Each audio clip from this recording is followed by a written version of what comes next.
Eighth pay commission.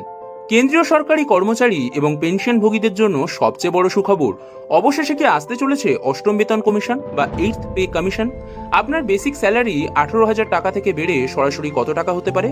Fitment factor কত গুণ বাড়বে? আজকের ভিডিওতে আমরা একদম সহজ ভাষায় হিসাব করে দেখাবো যে আপনার বেতন ঠিক কতটা বাড়তে চলেছে। আপনি যদি একজন সরকারি কর্মচারী বা পেনশনভোগী হন, তবে ভিডিওটি একটুও স্কিপ না করে শেষ পর্যন্ত দেখুন। 2.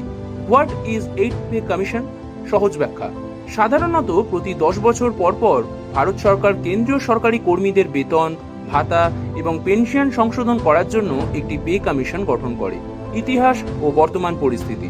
2016 সালে সপ্তম পে কমিশন লাগু হয়েছিল। সেই নিয়ম অনুযায়ী 2026 সালের মধ্যে অষ্টম পে কমিশন লাগু বা গঠন হওয়ার কথা। 2026 সালে দাঁড়িয়ে এই বিষয়টি নিয়ে কর্মীদের মধ্যে তুমুল আলোচনা ও দাবি জোরালো হচ্ছে। 3.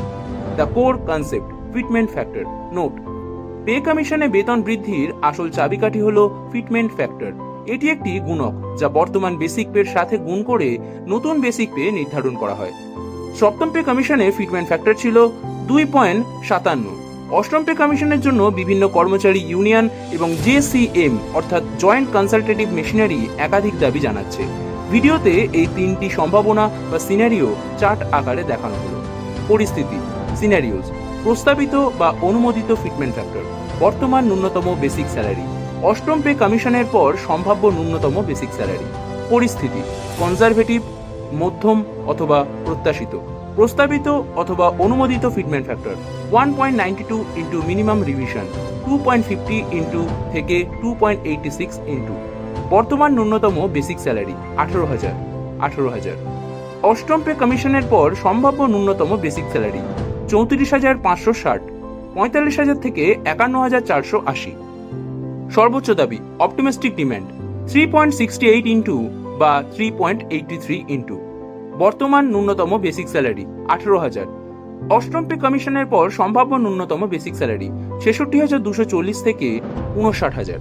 পয়েন্ট টু নোট: বর্তমানে বিভিন্ন রিপোর্ট এবং বিশেষজ্ঞ মহলে আলোচনা চলছে যে ন্যূনতম বেসিক স্যালারি বাড়িয়ে 26,000 থেকে 34,000 বা ইউনিয়নের দাবি অনুযায়ী সর্বোচ্চ 59,000 পর্যন্ত করার প্রস্তাব রেখেছে। 4. Expected salary hike examples. উদাহরণ: ধরুন বর্তমানে কোনো কর্মচারীর বেসিক স্যালারি 30,000।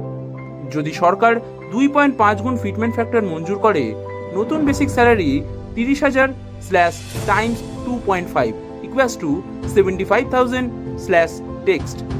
এর সাথে যুক্ত হবে নতুন ডিএ অর্থাৎ ডিয়ারনেস অ্যালায়েন্স, এইচআরএ এবং অন্যান্য সুযোগ সুবিধা। অর্থাৎ এক ধাক্কায় টেক হোম স্যালারি অনেকটাই আকাশছোঁয়া হবে। পেনশনভোগীদের সুবিধা: কর্মচারীদের পাশাপাশি পেনশনভোগীদের বেসিক পেনশনও এই একই অনুপাতে বৃদ্ধি পাবে। 5. Consultation and call to action. উপসংহার: যদিও চূড়ান্ত ফিটমেন্ট ফ্যাক্টর এবং সরকারি ম্যাট্রিক্স সরকারের অফিসিয়াল নোটিফিকেশনের পর পরিষ্কার হবে, তবে 2026-এর এই সময় দাঁড়িয়ে মোদী সরকারের ওপর কর্মীদের প্রত্যাশা কিন্তু তুঙ্গে। আপনার কি মনে হয় ফিটমেন্ট ফ্যাক্টর কত হওয়া উচিত? আপনার বর্তমান বেসিক পে কত? কমেন্ট বক্সে লিখে জানান।